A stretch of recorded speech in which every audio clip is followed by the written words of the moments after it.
great to be here 5 days before the election. There's nothing like being in front of Republicans and telling them exactly what's happening in the primary. But I think maybe some of you guys don't know me 100%, so I'm the 3-term state rep out of the Wheaton area. I'm a West Point graduate with an economics degree, and I'm a former Army officer. And my husband and I have 5 children. And we've lived, yeah, thank you. I appreciate that too, yeah. I'm super excited because tomorrow our oldest is an Army Ranger up in Alaska, and so he's coming back for the primary election. He'll be here tomorrow. In fact, he's probably catching a flight about now. And then our second son, Nick, he's going to be a Navy pilot. He's in training down in Corpus Christi, Texas, and he's flying in on Saturday. And our third son, Andrew, is down at Ole Miss, and he's coming up on Saturday too, so that's good. And then our 17-year-old Joe is a junior at Wheaton Warrenville South. And so when we go to vote, we're going to have 6 out of the 7 folks able to vote in my household. So I got 6 votes right there, I think. Of course, it depends on if I get those beds made before they show up on time. And then we do have a daughter. She's an 8th grader at St. Michael's in Wheaton. And in April, we will pay our last tuition payment after 22 continuous years at that school. Wow. So we're kind of excited about that. Anyway, though, I mean, hey, look, this is a once-in-a-generation time to change the trajectory of the state of Illinois. And make no doubt about it, if we don't win this election in 2018, if we don't put a conservative in office, you might as well just put the sale sign up at the end of the driveway. This is setting the tone for where the state of Illinois is going to go for the next 20 years, guaranteed. Guaranteed. And so Republicans need to ask themselves a couple questions. 1, are you proud of the job Bruce Rauner has done? No, why? No, why? 2, are you proud of the campaign Bruce Rauner has run? No, why? Okay, we need to go through that. And you need to also understand a couple things. He cannot win in November 2018. He is down double digits to the Democrats right now. And he will be Mark Kirked out of office. So he is not an option for Republicans, and we have to draw a stark contrast between what every Democrat is offering, which is a progressive income tax, higher spending, legalization of marijuana, okay? More than likely, assisted suicide is coming down the pike as well with these folks. It is a treacherous path that the Democrats will put you on. They see no problem in out-migration numbers. They care nothing about it. You know why? Because you know how I know that? This entire spring session, they are still not waking up, having passed through Labor and Commerce Committee, which I am the minority spokesperson on, 3 horrible bills towards business. They have not figured it out. That's why we have once-in-a-lifetime shot right now to literally clean house in the Republican side, quite frankly, and the Democrat side. That's what we have to do. Somebody has to lead the tax revolt that has to happen in the state. You know the new numbers coming out, right? You know the McKinsey report that just came out and said, look, for the 2nd year in a row, there you go, Illinois is the worst run state in the union. And that report came out the same day that Walt came out with their seminal report that basically said Illinois is has the highest state and local tax. Highest. In fact, we're 51st out of 50 states, because you include the District of Columbia. Highest state and local tax. And they want to pile on more. And Bruce Rauner let that 32% tax increase go by. He didn't lift a finger to stop it because he was boxed into a bad decision. So you decide where you want to go in this. The numbers are alarming for the state of Illinois. You know, the other day I was looking at a bond buyer article, and it was about Florida. And we all know Florida is run by the Republicans, and they were bragging in the article, Florida was bragging about how they've just increased state spending every single year for the last decade. And so I thought, well, wow, how are they doing that? Are they borrowing like we are? Are they going into debt? Are they not paying their vendors? How are they increasing spending all the time? Oh no, not at all. They've increased their tax base. They've increased their tax base. So since 2000, the state of Florida has gained 1.5 million jobs. Since 2000, the state of Illinois, 5th largest economy, 5th highest GDP, has gained 21,000. Now that's a rounding error compared to $1.5 million gained in Florida. And we think that we're on the right track? No. 90% of Illinoisans say we're on the wrong track. So the tax revolt is here. It's coming. You saw a little glimmer of it with the soda tax revolt in Cook County. You've seen more of a glimmer of it with the revolt against barrios on the property tax assessment systems. This is the tax revolt we have to stoke. And if you think Bruce Rauner's going to do it, you're wrong. Because his last 3 years are very predictive of what the next 4 would be if he were to win an election. But we already covered that because he can't win in November. So what are you going to do about it? What are you going to do about it? Are you going to help me stoke the revolt? Yeah. Thank you, thank you. We need to stoke the revolt. That's exactly what we need to do. Now, we took this campaign on pure faith. This campaign was started on pure faith. September 28th, what happens? Governor Rauner signs taxpayer funding of abortion. Why does he sign it? Well, he doesn't understand us, and he doesn't respect us, which made it so easy for him to betray us. That's why he signed it. He does not care about Republican values. He does not care. Sanctuary state, taxpayer funding of abortion, bailing out Chicago public school teacher pensions on the backs of taxpayers statewide, bailing out a $2.2 billion public utility company on the backs of ratepayers statewide, even as we export 25% of the energy. Thank you, Bruce Rauner. We're now subsidizing energy in other states. Junk science on transgenders. Junk science. Mike Madigan and the Chicago Democrats did not put that into effect. Bruce Rauner did it as a sitting Republican governor. He's betrayed our party. He's betrayed our values. He doesn't respect us. He does not deserve a second term. But you see, when it came time to challenge him, all the other contenders, all the other ones who thought that they may have enough money in their pocketbook, or they maybe had more connections, or they had probably more experience and maybe, you know, just a better resume, didn't have the courage to go up against a multimillionaire. That's what happened. But there was a small core of us who said, he's got to be challenged. Otherwise, why are we Republicans? Do we just come here to have some corned beef together? Or are we here to stand up for what our party believes in? That's the question you have to ask him. That's why we're challenging him. Now, you know, I'm sitting there in Wheaton. I'm the state rep in Wheaton. My district was gerrymandered to my benefit by Mike Madigan, which means that I could sit in that comfortable, safe seat for probably as long as I wanted to, truthfully. So I'm giving up a safe seat to take on this sitting Republican governor. Why? Because I didn't get in this for a pension or a health care or anything else. I got in here because the taxpayers are under attack from Springfield, and something had to be done. And I'm tired of renting my house for my superintendent. I am. And I'm tired of politicians making decisions on my family that aren't something I agree with. So I stood up to do something, and now I'm standing up to Bruce Rauner, and that's the truth. And the funny thing is, they never saw it coming. They never saw it coming. They never thought that somebody would challenge him. He thought he was safe. He signs to September 28th. We're in the middle of the petition period. Who's going to challenge the guy with the biggest checkbook? Who's going to do that when the establishment's all behind him? Who's going to do that when the guy has bought off and paid for all these campaigns and he's going to bankroll the rest of the ILGOP? They never thought anybody would challenge him. And then when we started forming, you know, talking and doing this whisper campaign, like, what are we going to do? What are we going to do? Who's going to do this? They never thought we'd get on the ballot. And honestly, we weren't sure we could do it either. Because we put out petitions October 28th. We had to put out a new petition 3 days later on November 1st. So we had a slight error. And we started working.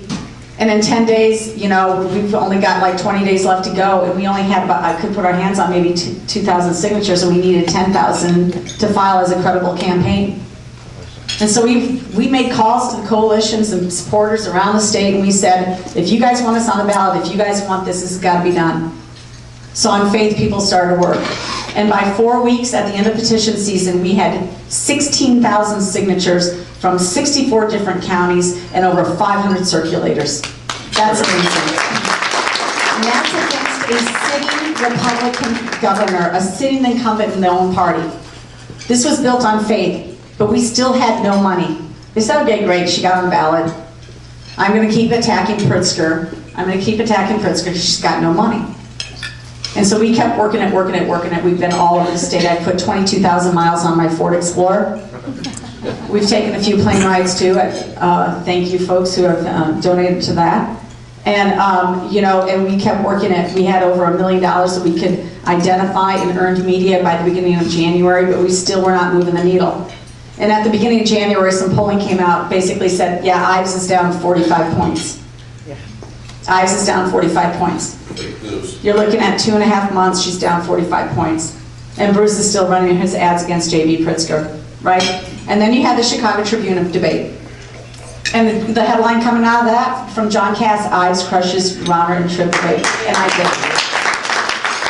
And I did. And I will tell you what, he prepped for that debate. He actually pulled in, we were told, DC consultants to prep for that debate. And he embarrassed himself. I encourage you, if anybody has not seen that debate or has any doubts about who I am versus him, if anybody has any relative or friend sitting on the fence, send them to have that Tribune debate and find out. I like policy. I like to know what I'm talking about. And I didn't have to do any debate prep because I was ready to answer any question that came on. So we started gaining some traction after that Trib debate, and then after my thank you Bruce Rauner commercial, which actually I like because it tells the truth about the policies and the constituencies that he sided with in his tenure. We like that speech. We like that ad a lot. And we started gaining traction, but he still wasn't attacking us. That's fine, whatever. And then finally we started to see some movement in the polls. And things started to happen for us. And so what Bruce Rauner did when he found out that, you know what, we better try and bury her now, he started to attack me. And this is where you have to ask yourself, are you proud of the campaign Bruce Rauner has run? Because his attacks are lies. This is a man who cannot talk about his record. This is a man who has lied to everybody about everything for his last 3 years. He lied to Cardinal Supich. Let me remind you, he lied to every single sitting Republican legislator down there. Every single one of us voted against taxpayer funding of abortion. He said he'd veto the bill, and then he signed it. He's lied to everybody about everything. And then he started to lie about me. And then he started to lie about me and twist my words where I was mocking him for blame shifting about Madigan and blaming him for his last 3 years. You see, he wants to pretend like the last 3 years never happened, like he wasn't truly governor for the last 3 years. And he wants to run campaign 2014, but the 2.0 version. We're not going to let him. We're not going to let him get away with this. We're not going to let him take it over our party. And so, I mean, fast forward, you know what? Thank you, Greg Hines, liberal political reporter for Crane's Chicago Business, the first person to call Bruce Rauner out for his shameful lies. Because you see, he also twisted my words from the Crane's editorial debate, where Greg Hines sat there and knows what I said. And so Greg Hines, who's not really a Jeannie Ives fan, but he is an honest guy on this topic, he's definitely honest. He basically gave Rauner the Oscar for the most deceptive campaign lie ad this season. Thank you, Greg Hines. Thank you, John Cass, for then picking up the mantle. And now for 3 times in a row calling out Rauner on his lies. Okay, thank you, Eric Zorn, who is also not necessarily a Jeannie Ives fan on social issues. But he watched that Trib debate, he was in there, and he wrote a really good piece yesterday in the Chicago Tribune calling out Rauner for his lies. So how can we be proud of a guy like this? How can we be proud of him? Look, you know what's most shameful? Eric Brady, who lost his wife Jeannie to a criminal illegal immigrant who killed her on January 1st after she was coming home after serving, being a bartender for a local American Legion on New Year's Eve, was never detained and was never prosecuted. Nothing has ever happened to him. He was let go down in the Urbana area. And we talked with Eric Brady. We talked with Brian McCann, whose brother Dennis was killed by a criminal illegal immigrant. And those two gentlemen asked to meet with Rauner prior to him signing the sanctuary state bill. And Rauner did not. He said he was going to, and then he failed to. So he lied to them as well. He's lied to them as well. He hasn't fixed the Quincy veterans situation. Still, 13 dead, 11 lawsuits filed against taxpayers. His PR stunt of staying there, and then 4 more people come down with it. So, I mean, here's the deal. We can't let him get away with this at this point, truthfully. What we're going to do in this campaign is send a clear and concise message to Republicans that we're going to hold you accountable. Because after all, that's what a primary is about. It's about holding Republicans accountable for their actions in elected office. That's what it's about. Nothing more. Nothing more.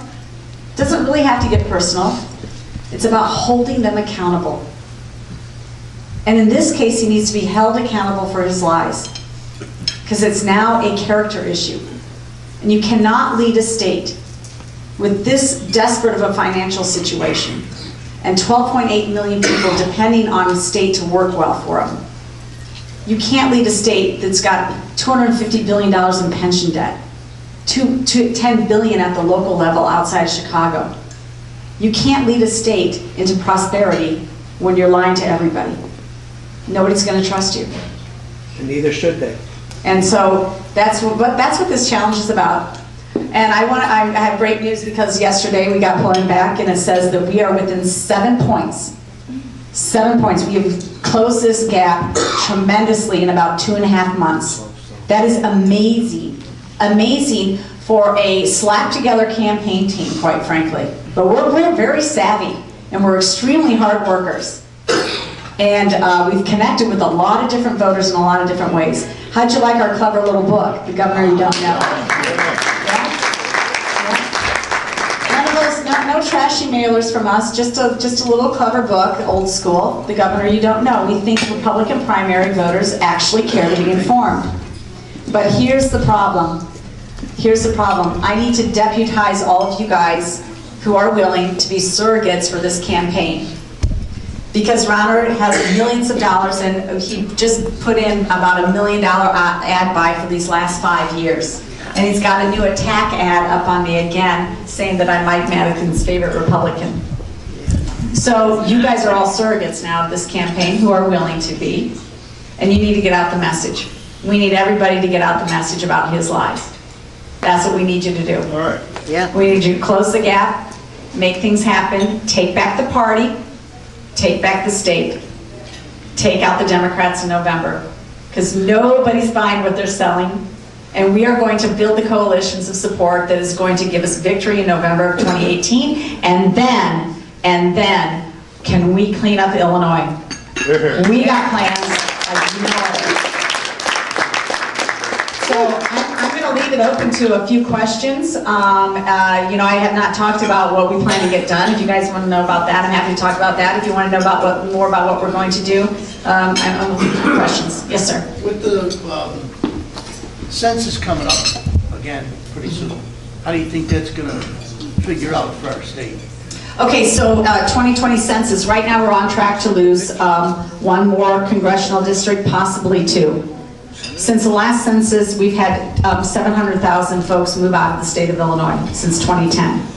We're getting ready to lose for sure another congressional district. That's not good. Look, and if anybody thinks that we solve our problems with this out-migration, 114,000 people left the state of Illinois last year, and with them walked nearly $5 billion in income. So we can't continue on this path. And it's not that we need more government spending. We need less government spending, lower taxes. What about the case, is there a case from Wisconsin in regard to this? Okay, on the redistricting case. So the Democrats challenged the redistricting of Wisconsin. There was a court case that went up to the Supreme Court. They had hearings on that October 3rd. We do not know the outcome of that. So we'll find out. But yeah, after the 2020 census, obviously who's sitting in the governorship and who's got control in the legislature will make a difference on drawing that map. I get it. And that's another reason we need a strong opponent in November of 2018, and Bruce Rauner is unelectable.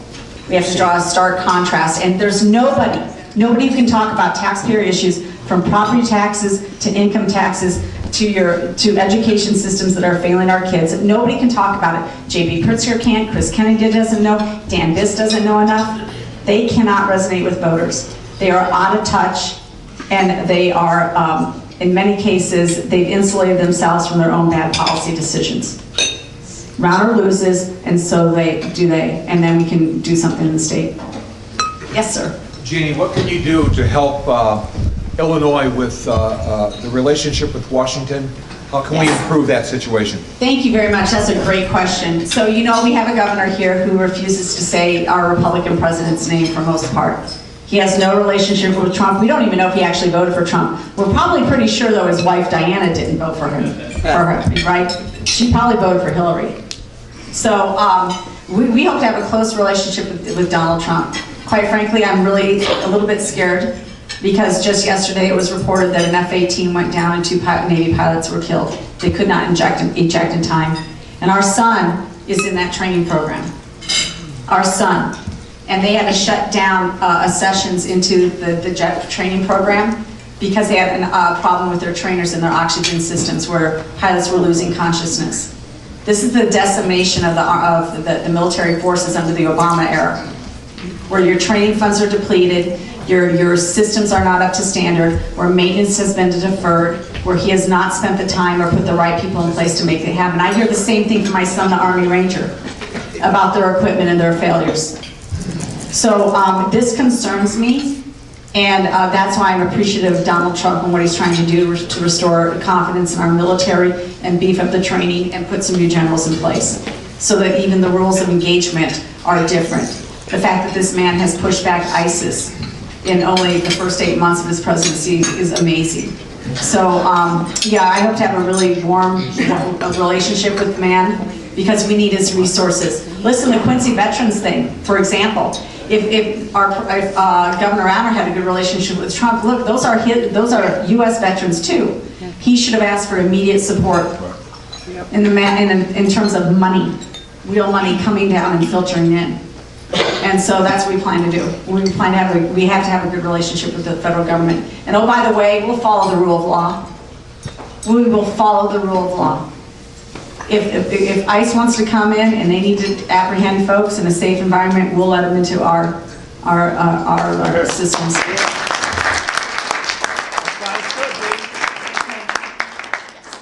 When we elect you governor of this state, will you come back to Will County? Yeah. Yes, I hear that a lot. I hear that a lot from Decatur and Vienna and Effingham and everybody else. You know, we've been all over the state, and honestly, I think the best thing to tell you is that the concerns in the state are not any really different. There's no difference really from Lake County to Metropolis. Everybody's concerned about the job opportunities and their property taxes. It's pretty much the same across the state. So yeah, we will definitely be back. In fact, my home township is Milton Township. And oh, by the way, if you think I just started in this process to get elected, I've been a committeeman for nearly 15 years in Milton Township, long before I started out as a state rep. Long before. So this, you know what? I didn't get involved just to have a guy like this trample on our party platform. But yeah, Milton wants me to come back too, and I'll be there as well. Yeah. When you're elected, will you please initiate a dialogue that works back and forth across the aisle and get this state moving? Right. Well, the good news is, ma'am, is that I'm not going to let the Democrats hide from their really bad votes. And so when you expose what's going on, then they have to come to the table. For example, 3 years ago, when I first showed up in 2012, the Senate Republicans in the minority knew that we had problems with the education funding formula, and so they did a really important report. You can find it online. And part of that report did talk about the property tax assessments in Cook County and show that they were obviously hiding their wealth. This is something that I have been very interested in from the get-go, and so I've been working with Warren Dixon, the Naperville Township assessor, on this issue for a long time. And he and I started to work all holistically the whole time. When Rauner first got in, we brought this up to him. We brought it up to him and said, look, you got to work on these assessments, are a problem. And we brought him a program. And Rauner had like an hour-long conversation just with Warren about property tax assessments and correcting it. And then Warren and I sat together and we put together in bill format a task force that would have revealed everything that you have seen in the ProPublica Chicago Tribune series of articles about the property tax system in Cook County. All that would have been revealed long before they published that report last May. But what happens, they published that report last May, and I'll get to the point here, and all of a sudden the Democrats can't hide.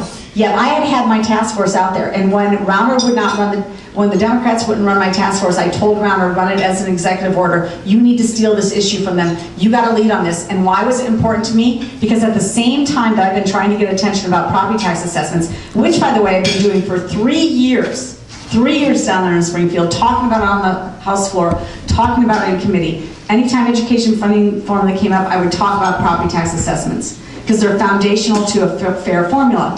So we highlighted it again to Rauner and his staff and said, look, you have got to deal with the assessment system if you're dealing with funding, the formula funding. He didn't do anything. He sat on it, wouldn't do anything. And so after the May articles come out from ProPublica about Cook County being, obviously unfair assessments and games being played, the Democrats were very vulnerable. So what did they do? By the end of it, what they did is they stole all my language from my bill, put it on their own bill with their name on it, and passed it out. And Rauner said nothing. Rauner said nothing. And even the day of, when I knew that bill was going to come out of committee and then get passed on the House floor, I called Rauner's staff, I had a conversation with his staff, and I said, sign that executive order now, this morning, and steal it from him. And you own the issue, don't let the Democrats own the issue. And he wouldn't do it. He wouldn't do it. I've been a leader on this issue. And when you expose these people on their policies decisions, they can't hide. They can't hide. And so that's what we're going to do. Look, every single Democrat who's been down there longer than 2 years has a failing grade when it comes to business votes. Failing grade. Well, we're going to go talk right to their voters. If they don't want to cooperate, we'll put them on a dime. And that's the only way you can do it, by the way. You cannot do it any other way. They only feel pressure from two things, either money to get elected or their voters to get elected. And you've got to build that pressure. And even if we're having a hard time getting legislation through, guess what you can do as a governor? We have a very powerful governorship. You have multiple ways that you can adjust bills when they hit your desk. You run the agencies. You can run these agencies effectively. And on day one, we're going to take on public corruption. On day one, it's going to end in the state of Illinois. We're going to start to detect it, expose it, and get rid of it. Just today, I did a press conference with the Edgar County Watchdogs, who I've been working with for about 6 years now, only because they brought up issues to me, and so when we align on stuff and we can work together, that's great. In fact, the Northern Illinois University president, who was found violating our procurement laws, scathing OAIG report, basically said he mismanaged NIU. That entire discussion started in my office, back when I was a state rep in 2013. It started in my office because a gentleman who lives in DeKalb heard me on the radio and said, she sounds like the real deal. He called me up and said, can you help me investigate what's going on? I said, you know what, sir, this is a little bit more extensive than I can take on. It's just the brand new state rep. I'm bringing in the watchdogs. So he and the watchdogs sat in my office and talked about what was going on. And 2.5 years later, you get the OEIG investigative report come out. You get this guy, having to resign over it. But unfortunately, Governor Rauner said nothing. And in fact, even though he had the majority of control, because he put 4 new trustees on the NIU board, even though he controlled that board gave that man a $600,000 taxpayer-funded buyout. They gave it to him. That would not happen under an Ives administration. Having just seen what went through with the College of DuPage, which I was the lead legislator on legislation to clean that up. Having just seen that, he should have immediately sent out a directive to the Illinois Board of Higher Ed, which he controls, by the way, and said, everybody gets a new addendum to their contract. You violate our laws, you get nothing, and you're immediately fired. Until you expose this corruption and you actually take real action, nothing will happen. And we will take action. And we can do that all day long and twice on Sunday. And Mike Madigan can't say a damn thing about it. So we're gonna take on public corruption. All right. I think I gotta go. Yeah. Okay, thank you so much for having me.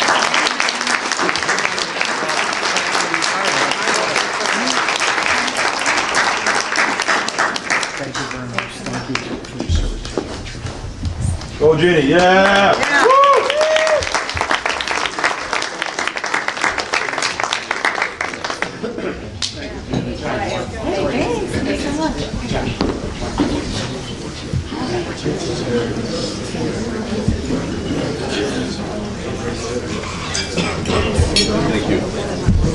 Hi, Pete Delaney. I'm the chairman of Lockport Township.